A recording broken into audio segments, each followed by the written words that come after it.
അദ്ദേഹത്തിൻ്റെ നിർദ്ദേശപ്രകാരം ഓരോ ദിവസവും വെറുതെ ഞാൻ ആ സെല്ലിന് മുൻപിൽ പോയി നിൽക്കാറുണ്ടായിരുന്നു. എന്തിനെന്ന് ചോദിച്ചാൽ അതിന് എനിക്ക് മറുപടിയില്ല. എന്നാൽ പിന്നീട് പതിയെ ഞാൻ അവൻ്റെ മുൻപിലേക്ക് പോയി തുടങ്ങി. എന്നെ ഒന്ന് നോക്കുക പോലും ചെയ്യാതെ തല താഴ്ത്തിയിരിക്കുന്നവനെ നോക്കി ഞാനും ഇരിക്കാൻ തുടങ്ങി. പിന്നീട് എപ്പോഴൊക്കെയോ അവനും എന്നെ തിരികെ നോക്കി തുടങ്ങി. എന്നെ അവനും ശ്രദ്ധിച്ചു തുടങ്ങി. പതിയെ അവൻ്റെ സൗഹൃദ വലയത്തിലേക്ക് കടക്കാൻ ഞാൻ ശ്രമിച്ചു. എങ്കിലും അതത്ര പെട്ടെന്ന് സാധിക്കുന്ന ഒന്നും അല്ലായിരുന്നു. പക്ഷേ അപ്പോഴും ഞാൻ അവനെ തന്നെ നിരീക്ഷിച്ചുകൊണ്ടിരുന്നു. അങ്ങനെ മാസങ്ങളും വർഷങ്ങളും കടന്നുപോയി. സാമുവൽ ഡോക്ടർ ചികിത്സയിൽ അവന് ജീവിതത്തിലേക്ക് തിരിച്ചു വന്നു തുടങ്ങി. പക്ഷേ ആരോടും അടുപ്പം കാണിക്കാത്ത, സംസാരിക്കാത്ത ഒരു ഗൗരവക്കാരനായിരുന്നു അവൻ. ഡോക്ടറോട് മാത്രം അവൻ സംസാരിക്കാറുണ്ടായിരുന്നുള്ളൂ. പിന്നീട് അവൻ അസുഖത്തിൽ നിന്ന് മുക്തനായെങ്കിലും അവനുമായി എനിക്ക് സൗഹൃദം സ്ഥാപിക്കാൻ കഴിഞ്ഞില്ല. എനിക്കെന്നല്ല, ആർക്കും അവൻ അതിന് അവസരം കൊടുത്തിരുന്നില്ല. പിന്നീട് അസുഖം ഭേദമായതിനു ശേഷം കാളിയാർ മഠത്തിൽ നിന്നും ആളുകൾ വന്ന് അവനെ കൂട്ടിക്കൊണ്ടുപോയി. അന്ന് എൻ്റെ മുൻപിലൂടെ ജിതനങ്കിളിൻ്റെ കൈ പിടിച്ചുകൊണ്ട് കടന്നുപോയ യാദവ് സാറിനെ എനിക്കിന്നും ഓർമ്മയുണ്ട്.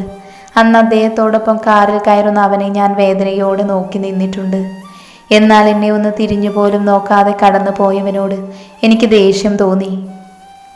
അന്ന് അവൻ പോയതിൽ പിന്നെ ആ 312 നമ്പർ സെല്ലിന് മുൻപിൽ ഞാൻ തനിച്ചിരിക്കാൻ തുടങ്ങി. എന്നെ ഒന്ന് നോക്കുക പോലും ഇല്ലെങ്കിലും അവൻ ആ സെല്ലിൽ ഇരിക്കുന്നത് എനിക്ക് വല്ലാത്തൊരു ധൈര്യവും സന്തോഷവും തന്നിരുന്നു എന്ന് ഞാൻ മനസ്സിലാക്കിയത് അവൻ അവിടെ നിന്ന് പോയതിന് ശേഷമാണ്. പറയാൻ കഴിയാത്ത, അല്ലെങ്കിൽ പ്രകടിപ്പിക്കാൻ കഴിയാത്ത ഒരാത്മബന്ധം എനിക്ക് അവനോടുണ്ടായിരുന്നു. അങ്ങനെ വീണ്ടും ദിവസങ്ങൾ കടന്നുപോയി. പക്ഷേ എന്നെ അവൻ്റെ ഓർമ്മകൾ വേട്ടയാടിക്കൊണ്ടിരുന്നു. എന്നാൽ പിന്നീട് പ്രതീക്ഷിക്കാത്ത ഒരു ദിവസം എന്നെ പ്രസവിച്ച എൻ്റെ അമ്മ ഈ ലോകത്തോട് വിട പറഞ്ഞു. അതോടെ വീണ്ടും അനാഥത്വത്തിലേക്കും ഒറ്റപ്പെടലിലേക്കും ഞാൻ കൂപ്പുകുത്തി. ഹോസ്പിറ്റൽക്കാരുടെ സൗജന്യത്തിൽ എൻ്റെ അമ്മയെ ശ്മശാനത്തിലായിരുന്നു അടക്കം ചെയ്തിരുന്നത്. യഥാർത്ഥത്തിൽ അപ്പോഴും എൻ്റെ അമ്മയുടെ പേര്, നാടോ വീടോ ഒന്നും ആർക്കും അറിയില്ലായിരുന്നു. എൻ്റെ അമ്മയുടെ കഴുത്തിലുണ്ടായിരുന്ന ഒരു കുരിശിൻ്റെ ലോക്കറ്റ് മാത്രമാണ് അമ്മ ഒരു ക്രിസ്ത്യാനിയാണ് എന്നുള്ള മറ്റുള്ളവർക്ക് തിരിച്ചറിയാൻ സഹായകമായത്. ആ തിരിച്ചറിവിലാണ് ഡോക്ടർ സാമുവൽ എനിക്ക് സേവിയർ എന്ന പേര് നൽകിയതും. അമ്മ കൂടി മരിച്ചതോടുകൂടെ എനിക്ക് വീണ്ടും ഹോസ്പിറ്റൽ തുടരാൻ യാതൊരു നിർവാഹവുമില്ലാതെയായി. വീണ്ടും സാമുവൽ ഡോക്ടറിൻ്റെ നല്ല മനസ്സുകൊണ്ട് അദ്ദേഹം എന്നെ ഏറ്റെടുക്കാൻ തീരുമാനിച്ചു.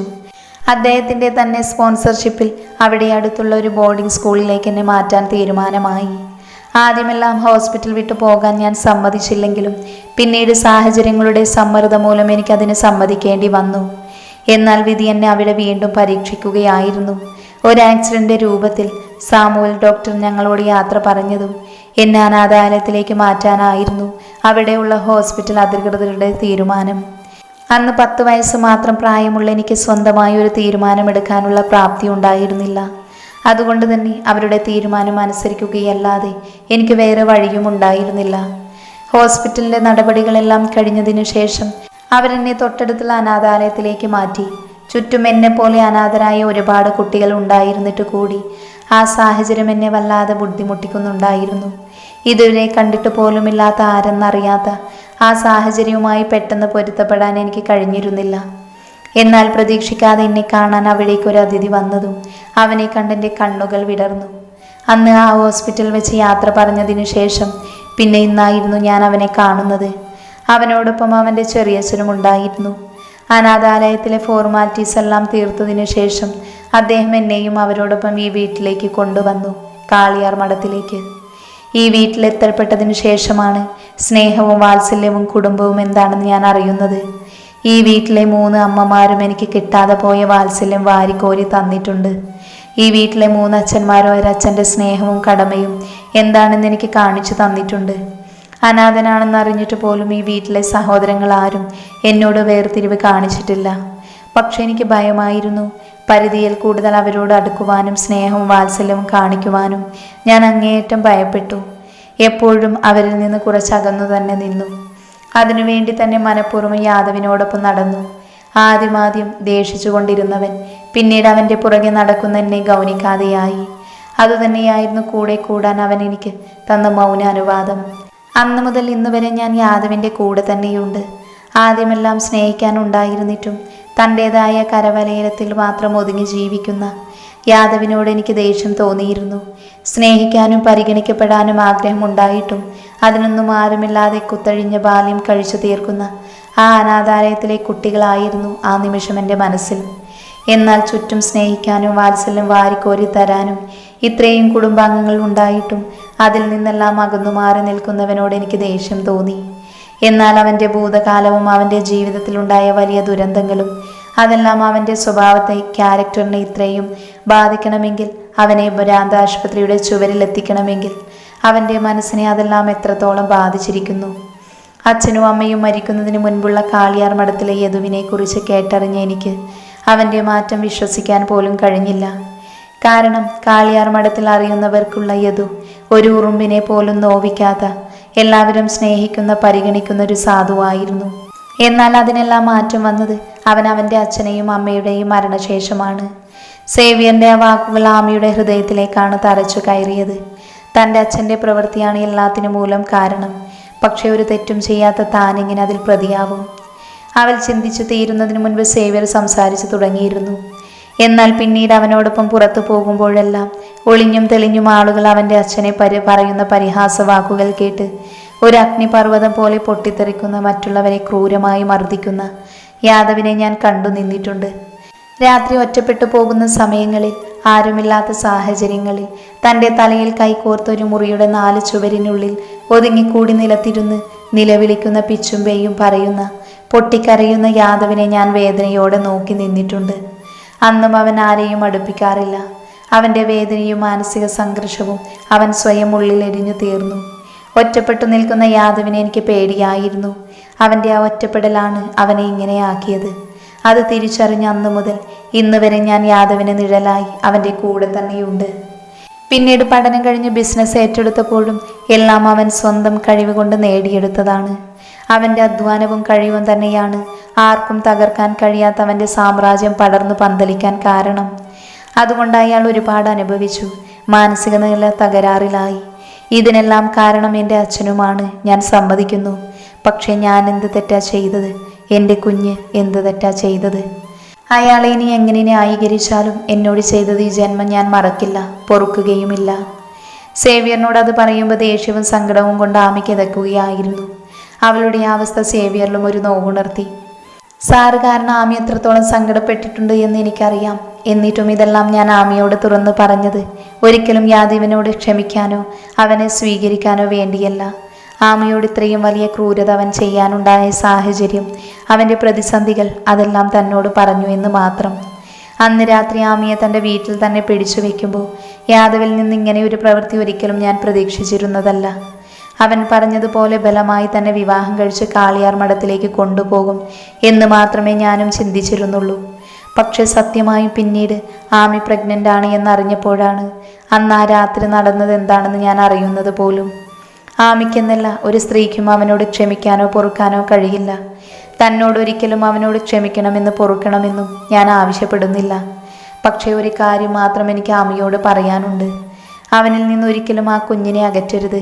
എന്തെന്നാൽ അവൻ ആ കുഞ്ഞിനെ അത്രത്തോളം ആഗ്രഹിക്കുന്നുണ്ട്, സ്നേഹിക്കുന്നുണ്ട്. അവൻ്റെ ലോകം തന്നെ ആ കുഞ്ഞിലേക്ക് ഒതുക്കപ്പെട്ടിരിക്കുകയാണ്. ഇപ്പോൾ അവൻ്റെ മനസ്സിൽ അവൻ ഏറ്റവും പ്രാധാന്യം നൽകുന്നതും ആ കുഞ്ഞിന് മാത്രമാണ്. ആമിയോട് സാറ് ചെയ്ത തെറ്റിന് മരണം വരെ ആമി അവനെ പെറുത്തുള്ളൂ. പക്ഷേ ആ കുഞ്ഞിനെ ഒരിക്കലും അവനിൽ നിന്ന് അകറ്റരുത്. അങ്ങനെ ചെയ്താൽ പിന്നീട് അവൻ എന്തായിരിക്കും ചെയ്ത് കൂട്ടുന്നത് എന്ന് നമുക്കൊന്നും ഒരിക്കലും ഊഹിക്കാൻ പോലും കഴിയില്ല. അവൻ അത്രത്തോളം ആ കുഞ്ഞിൽ അടിമപ്പെട്ട് കിടക്കുവാണ്. വളരെ വികാരഭരിതമായി സേവ്യർ അത് പറഞ്ഞതും കേൾക്കാൻ താല്പര്യമില്ലാത്തതുപോലെ ആമി അവളുടെ മുഖം തിരിച്ചു. ഇതല്ലല്ലോ ഞാൻ നിങ്ങളോട് ചോദിച്ച ചോദ്യത്തിനുള്ള ഉത്തരം. വിഷയം മാറ്റാൻ എന്നോണം ചോദിച്ചതും അവളെ നോക്കിക്കൊണ്ട് തന്നെ ഗൗരവത്തിൽ സേവ്യർ മറുപടി പറഞ്ഞു. ശരി, ലച്ചുവിൻ്റെ കാര്യമാണെങ്കിൽ എനിക്ക് പറയാനുള്ളത് കേട്ടതിനു ശേഷം ആമിക്ക് പറയാം. ഇവിടെയുള്ളവർക്ക് ആർക്കും അറിയാത്തൊരു യാദവും സേവ്യറും ഉണ്ടാമി. കൊന്നും കൊലവിളിച്ചും രക്തത്തിൻ്റെ കറ കണ്ട് അറപ്പ് മാറിയവർ. ആമിയെ അന്ന് തട്ടിക്കൊണ്ടു പോയില്ലേ രാജേന്ദ്ര ഗൗഡയുടെ ആളുകൾ? അയാളുടെ അച്ഛൻ്റെ രത്നവേൽ ഗൗഡയുടെ മരണത്തിന് കണക്ക് ചോദിക്കാൻ വന്നതാണ് അയാൾ. ഇതുപോലെ 1-2 ശത്രുക്കളല്ല ഏവയ്ക്ക് ചുറ്റുമുള്ളത്. അവനും അവൻ്റെ സാമ്രാജ്യത്തിന് മുളിഞ്ഞും തെളിഞ്ഞും ഒരുപാട് ശത്രുക്കളുണ്ട്. അവരിൽ നിന്നെല്ലാം അവനെ രക്ഷിക്കാൻ സ്വയം ചുമതല ഏറ്റെടുത്തവനാണ് ഞാൻ. എൻ്റെ ജീവൻ കൊടുത്തും ഏവയെ രക്ഷിക്കാൻ ഞാൻ ബാധ്യസ്ഥനാണ്. കാരണം അയാൾ കാരണമാണ് ഇന്നും സേവ്യർ ഈ ഭൂമിയിൽ ജീവിക്കുന്നത്. എനിക്ക് ചുറ്റും ഒരു കുടുംബമുള്ളത്. നാളെ ഞാൻ ഈ ഭൂമിയിൽ ഇല്ലാതായാൽ കരയാൻ ആളുകളുള്ളത്. അതിനേക്കാളെല്ലാം ഉപരി അനാഥനെന്നും പിഴച്ചുണ്ടായവനെന്നും പുച്ഛിച്ചവർക്ക് മുൻപിൽ കാളിയാർ മഠം എന്നൊരു അഡ്രസ്സ് തന്നത്, അവരുടെ കുടുംബത്തിലെ ഒരു അംഗത്തെ പോലെ കാണുന്നത് അവർക്ക് ഞാൻ ദ്രോഹം ചെയ്യാൻ ആഗ്രഹിക്കുന്നില്ല. ഇപ്പം ലച്ചുവിനെ ഞാൻ എൻ്റെ ജീവിതത്തിലേക്ക് ക്ഷണിച്ച കാളിയാർ മഠം ഒരിക്കലും അതിനെതിരെ നിൽക്കില്ല.